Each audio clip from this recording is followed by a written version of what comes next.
아는 만큼 보인다는 말처럼 장 건강을 위해선 장의 역할과 중요성을 인식해야 한다는 김보민 닥터. 사실 장은 우리가 알고 있는 것보다 훨씬 더 많은 일들을 하게 됩니다. 장에는 각종 소화효소와 비타민이 생성이 되고요. 또 콜레스테롤을 제거하고 암세포 증식을 억제하는 것 또한 장이 책임지고 있을 만큼 장은 우리 몸의 뿌리 역할을 하는데요. 그런데 이렇게 장이 많은 일을 할 수 있는 원동력이 바로 장내 미생물 때문입니다. 장 속에는 약 34조 개, 무려 2kg 정도의 미생물이 서식하면서 장벽을 감싸고 세균과 바이러스를 막아내는 군대 역할을 한다. 그런데 최근 장내 미생물이 더욱 주목받는 이유. 세계적인 기업가 빌 게이츠가 그 중요성을 강조했기 때문인데 This really shows the landscape of this amazing phenomena of how microbes are such a key part of all life forms. 그만큼 인체 미생물의 95%를 차지하는 장은 평생 건강을 좌우하는 요소로 평가받고 있다. 건강한 성인의 경우 약 25%의 유익균과 그리고 15%의 유해균, 나머지 60% 정도의 중강균들이 균형을 이루고 있는데요. 특히 장 건강을 위해선 중강균의 역할에 주목을 할 필요가 있습니다. 장 건강을 위해선 중간균에 주목하라? 유익균은 좋은 균, 유해균은 나쁜 균 이렇게 확실하게 나눠져 있잖아요. 그런데 이 중간균들은요 좀 변덕쟁이라고 볼 수 있어요. 유익균이 우세한 환경에서는 유익균에 붙고 또 유해균이 우세한 환경에서는 유해균에 붙어서 활동을 하거든요. 이 중간균이 어떤 역할을 하느냐를 결정하는 게 바로 식습관이에요. 평소 뭘 먹느냐에 따라서 중간균이 유익균이 될 수도 있고 유해균이 될 수도 있기 때문에 저 또한 평소 식습관에 많은 신경을 쓰고 있습니다. 여러 환자를 접하면서 스스로도 장 건강의 중요성을 되새긴다는 김보민 닥터. 여기엔 남다른 사연이 있다고 한다. 제가 그 대학병원에서 인턴 레지던트 트레이닝 받을 때 그 와중에 또 저희 첫째, 둘째를 임신을 했었거든요. 안 그래도 잠 못 자고 힘든데 이게 임신까지 하다 보니까 굉장히 몸이 많이 힘들었어요. 그러면서 임신성 당뇨까지도 왔었고요. 제일 힘들었던 건 사실은 과민성 장증후군이었어요. 설사도 자주 하고 복통도 계속 있었어요. 사실 전공의 하면서 하루 일과 중에 제일 중요한 거는 교수님 회진 시간이거든요. 그런데 화장실 왔다 갔다 하느라 회진을 못 갈 정도로 그래서 많이 혼나기도 했어요. 의사도 피해갈 수 없었던 과민성 장증후군. 설사와 변비를 교대로 겪거나 복통이 지속되는 상태를 말하는데 나쁜 식습관과 스트레스로 인해 장 속에 나쁜 미생물인 유해균이 늘어나면서 장의 기능이 떨어진 상태로 특히 50세부터 69세까지의 발병률이 가장 높을 만큼 노후 건강을 위협하는 질환으로 꼽히고 있다. 본인 또한 과민성 장증후군을 겪으면서 평소 생활 습관에 노력을 기울인다는 김보민 닥터. 의사이면서 새 아이의 엄마인 만큼 매일 아침 장 건강에 도움이 되는 채소 주스를 챙기면서 먹거리에 신경을 쓴다고 한다. 사실 저도 예전에 장이 좀 안 좋았지만 저희 둘째가 과민성 장증후군을 좀 심하게 앓았었거든요. 그래서 그런 장 건강을 챙기기 위해서 좀 노력을 하는 편입니다. 3살 무렵부터 과민성 장증후군에 시달리는 둘째를 보는 것이 너무나 안타까웠다는데 2, 3년 전까지만 해도 배앓이 때문에 자다가 계속 울 정도로 굉장히 심했고 하루에 설사를 대여섯 번 이상을 해서 화장실에서 나오지 못할 정도로 굉장히 심했어요. 사실은 엄마 입장에서는 아이가 그냥 어디가 아프다 얘기만 하거나 혹시 기침만 해도 되게 가슴이 이렇게 철렁 내려앉는 경우가 많잖아요. 그게 또 얼마나 괴로운지 저도 잘 아니까 그거를 보고 있으니까 너무 마음이 안타깝더라고요. 너무 어린 나이였기에 약을 장기 복용하는 것도 부담이 됐던 상황. 때문에 식습관과 생활습관 교정을 위해 꾸준한 노력을 기울인다고 한다. 본인의 이런 경험들은 환자를 진료할 때도 적용된다는데 장질환의 원인은 다양하지만 근본적인 생활 습관부터 점검한다는 것. 배도 아프고 설사도 최근 들어서 좀 심하게 이렇게 하더라고요. 좀 안 좋아서 왔습니다. 혹시 최근에 장 쪽 말고 다른 쪽에 좀 증상이 더 안 좋아졌다든지 다른 질환이 새로 생겼다든지 하신 건 없으세요? 제가 요즘에 좀 염증이 있어서 그러는지 좀 비염, 코막힘 증상이 있고요. 또 밤에 입을 좀 벌리고 잔다 그러더라고요. 그래서 좀 피로감을 많이 느끼고 있어요.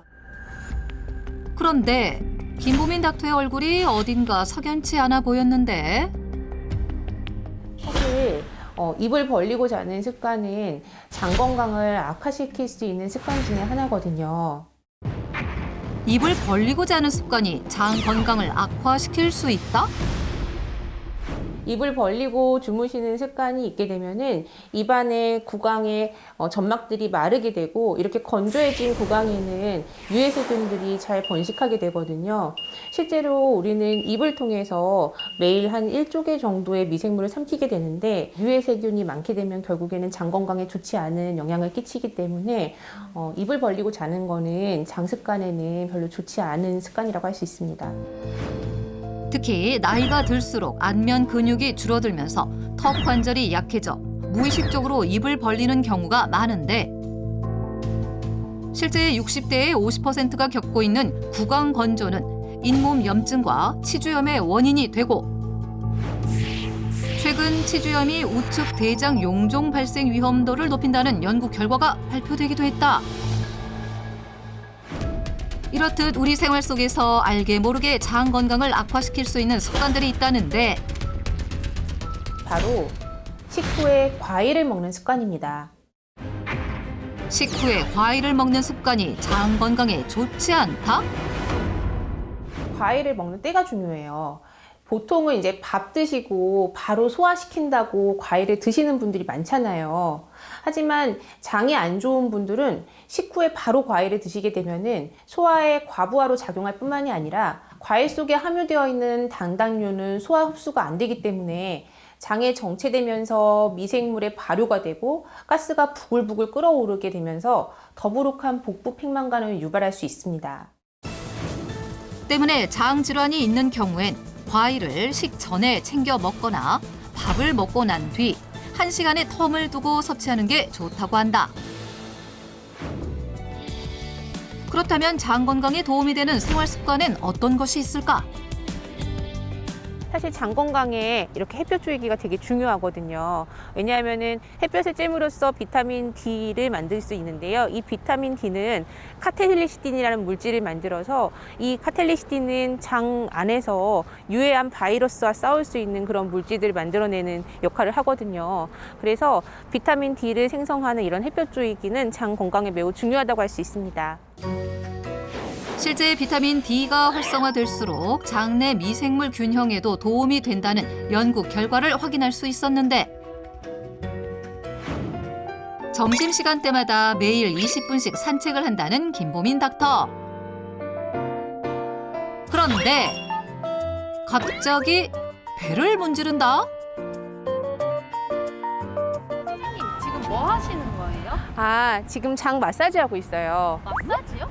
네, 우리 어렸을 때 배 아프면은 엄마가 이렇게 장 마사지 해줬잖아요. 왜 엄마 손은 약손 뭐 이런 얘기도 있잖아요. 그런데 실제로 이렇게 하루에 5분 정도만 장 마사지를 해주면은 장의 연동 운동도 높고 소화도 훨씬 더 잘 되거든요. 그런데 장 마사지를 할 때는 무엇보다도 중요한 게 이렇게 시계 방향으로 해주는 것이 중요해요. 마사지를 할 때 시계 방향이 중요하다? 소화가 되고 나서 대장으로 넘어온 음식들이 이렇게 상행결장, 횡행결장, 하행결장, 구불결장을 거쳐서 직장을 거쳐 항문으로 빠져나가게 되는데 이 방향 자체가 시계 방향이거든요. 그래서 이 방향은 대변이 지나가는 방향과도 일치하기 때문에 장 마사지를 할 때는 시계 방향으로 해주는 것이 중요하고요. 가스 배출이나 변비 완화와 같은 장 건강에 도움이 되는 운동법이라고 할 수 있습니다. 장 건강을 위한 닥터의 공식. 시계 방향 장 마사지. 장에서 음식이 이동하는 시계 방향 마사지는 장의 연동 운동에 도움이 되는데, 먼저 오른손을 가볍게 포갠 다음 배꼽을 중심으로 큰 원을 그리듯이 시계 방향으로 마사지하고, 이때 손바닥보다는 손 끝으로 배를 자극하면서 약 5분간 마사지하면 좋다고 한다. 그렇다면 생활 습관 외에 장 건강을 위한 닥터의 식습관은 무엇일지 다시 한번 집을 찾았다. 일과 육아를 병행하는 워킹맘이기에 간편하면서 실용적인 식습관을 실천한다는 김모민 닥터. 그런데 요리를 하던 중 된장찌개에 녹색의 얼음을 넣는다. 아까부터 뭐 넣으시는데 지금 넣으시는 게 뭐예요?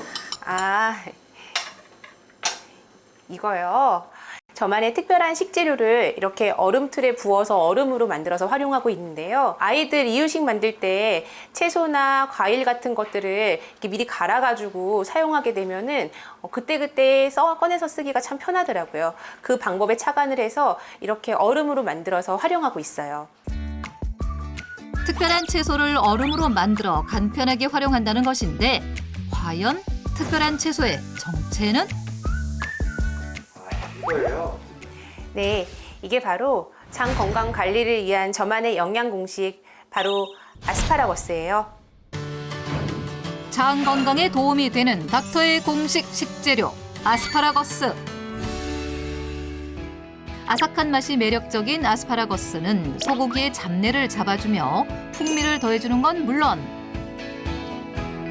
양념을 더해 무쳐주면 씹을 때마다 감칠맛을 느낄 수 있는데, 어느 채소와도 잘 어울리는 것이 장점일 만큼 다방면으로 활용 가능할 뿐 아니라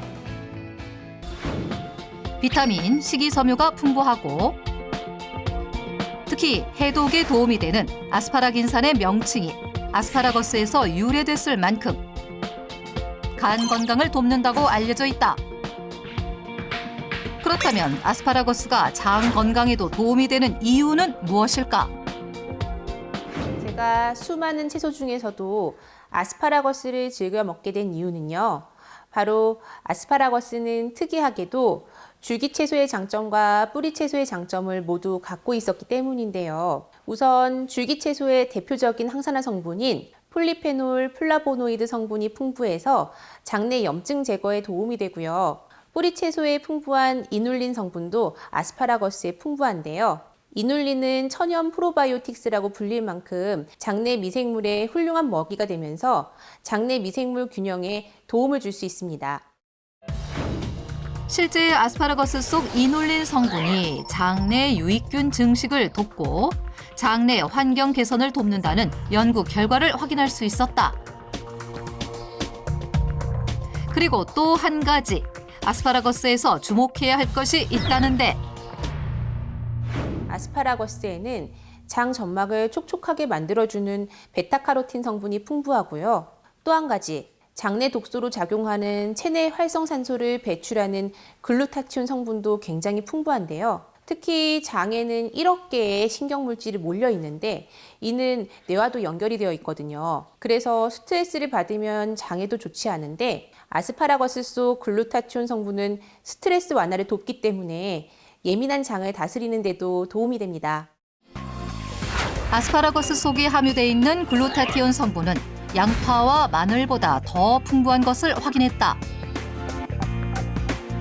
장내 유익균 생성을 돕는 이눌린, 장 점막을 촉촉하게 만드는 베타카로틴, 장내 염증 완화를 돕는 글루타티온까지. 그야말로 장 건강 맞춤 채소라 할 수 있는 아스파라거스의 재발견. 그렇다면 김보민 닥터는 평소 아스파라거스를 어떻게 활용하고 있을까? 아스파라거스를 구입하면 냉장 보관해서 샐러드나 반찬으로 이용하고요. 나머지는 갈아서 얼린 다음에 아스파라거스 얼음으로 만들어서 활용을 해요. 아스파라거스 얼음은 찌개에 넣어 먹을 수도 있고 다른 요리 무침이라든지 아니면 주스에 넣어서 활용도가 굉장히 높기 때문에 그렇게 사용하면 굉장히 편리하고 좋습니다. 김보민 닥터가 가장 많이 활용한다는 아스파라거스 얼음 만들기. 먼저 끓는 물에 아스파라거스를 데쳐주면 베타카로틴, 이놀린 성분의 체내 흡수율이 증가한다는데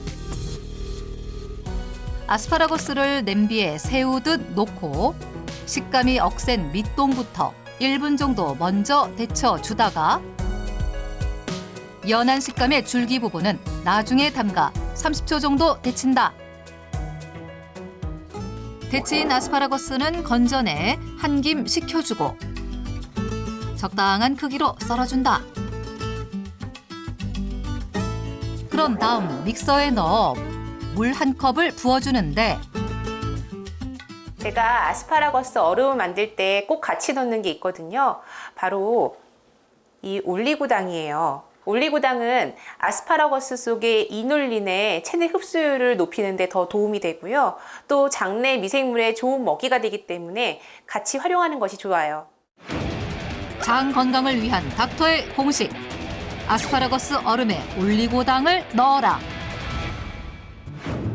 아스파라거스에 올리고당을 한 큰술 넣어 믹서에 곱게 갈아주면 섬유질에 둘러싸인 세포벽이 깨지면서 영양소가 용출되는 데 도움이 된다고 한다. 간 아스파라거스를 얼음 틀에 부어준 다음 냉동실에 5시간 이상 보관해주면 아스파라거스 얼음이 완성된다. 이렇게 만든 아스파라거스 얼음은 된장찌개에 넣어 풍미를 더하는 천연 조미료로 활용하는가 하면 아스파라거스 얼음을 주스로도 활용한다는데 바나나 3개 기준에 아스파라거스 얼음 3개를 넣은 다음 물 2컵을 부어 갈아주면 맛과 영양을 더한 장 건강 맞춤 아스파라거스 주스 완성. 특별히 장이 예민한 둘째를 위해 만들게 됐다는 아스파라거스 주스. 아침마다 꾸준히 섭취한 결과 장 질환 완화에 도움이 됐다고 한다. 아스파라거스를 반찬으로도 활용한다는 김보민 닥터. 색다른 활용법을 알려준다는데 장 건강을 위한 저만의 영양 공식, 바로 아스파라거스 장아찌입니다. 장 건강을 위한 닥터의 공식. 아스파라거스 장아찌. 과연 그 맛은 어떨까?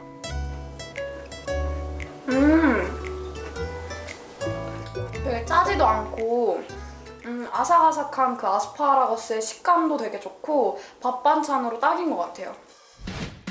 실제 달짝지근하면서 부드럽고 아삭한 식감으로 인기를 끌고 있다는 아스파라거스 장아찌. 만드는 방법은 간단하다. 아스파라거스를 2분 이내로 데친 다음 2등분으로 썰어준다. 그리고 빠지지 않는 짝꿍 식재료가 있었으니 바로 방울토마토. 아스파라거스로 장아찌를 만들 때 방울토마토를 함께 넣어주는 게 저만의 영양 공식인데요. 방울토마토에는 유기산과 유기아미노산이 풍부한데 식이섬유가 풍부한 아스파라거스와 함께 먹으면 체내에 흡수돼서 단세지방산을 형성하는 데 도움이 돼요. 이 단세지방산은 장내 미생물 균형을 도울 뿐 아니라 장내 대식세포를 활성화시켜서 면역력 향상에도 도움이 됩니다. 그리고 비타민 D가 풍부한 표고버섯으로 육수를 내주면 장 건강에 더욱 도움이 된다는데 이렇게 만든 표고버섯 육수와 간장을 1:1로 섞어 다시 한번 끓여주면 간장물이 완성된다. 한 김 식힌 간장물을 아스파라거스와 방울토마토가 담긴 통에 잠길 만큼 부어주면 감칠맛이 풍부할 뿐 아니라 장 건강에도 도움이 되는 아스파라거스 장아찌 완성! 이번에 알려줄 또 다른 아스파라거스 활용법은 바로 아스파라거스 볶음. 아스파라거스를 먹기 좋게 잘게 썰어주고 기름을 적당히 두른 팬에 다진 돼지고기를 볶다가 아스파라거스를 넣고 함께 볶아준다. 평소 저염식을 즐기는 김보민 닥터는 간을 맞출 때 소금 대신 아스파라거스 장아찌 국물을 넣는다는데, 그리고 또 한 가지 장 건강을 위한 비장의 무기. 아스파라거스 볶음을 저염으로 만들다 보니까 좀 고소한 맛도 줄 수 없을까 싶어서 아이들이 좋아하는 아몬드를 넣어봤는데 의외로 맛도 잘 어울리고요. 이 아몬드의 풍부한 마그네슘은 아스파라거스의 항산화 성분의 흡수율 또한 높여줘서 영양적 궁합도 좋은 식재료예요. 활용 점정. 아몬드를 솔솔 뿌려주면 남녀노소 누구나 즐길 수 있는 아스파라거스 볶음 완성! 평소 밥 위에 아스파라거스 볶음을 듬뿍 올려서 덮밥으로 즐겨 먹는다는 김보민 닥터. 맛과 장 건강을 잡은 일석이조 활용법이라 할 수 있다.